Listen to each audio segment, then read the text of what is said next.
தண்டபாணி ரஞ்சித் நாடக குழுவில் இருக்கும் அனைவருக்கும் ஒரு பணிவான காலை வணக்கம். இங்கே பாருங்கள், இந்த மலை நுங்கு வருடத்துக்கு ஒரு முறை தான் இந்த நுங்கு வந்து கிடைக்கும். இந்த ஏப்ரல் மே மாதம் தான் இந்த நுங்குலாம் கிடைக்கும். நாங்கள் நைட்டு கீரைப்பாக்கம் நாடகம் ஆடினோம்.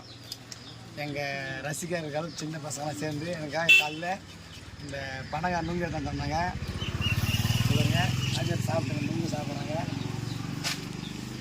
இங்கே மகேஷ் தான் எல்லாருக்கும் வந்து இந்த நுங்கெல்லாம் ஆஞ்சி தந்துக்கிற மகேஷ் தான். இது நமது டிரைவரு தினேஷ் பாருங்க.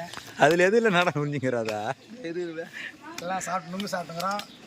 நீங்களும் வந்து இந்த நுங்கெல்லாம் சாப்பிட்டுக்கிறான்னு கமெண்ட் பண்ணுங்கள். அனைவருக்கும் வணக்கம். நம்ம அதை ஏறிக்கார ஹோட்டலுக்கு என்னடா எப்படா ஐடி கொடுப்பீங்க?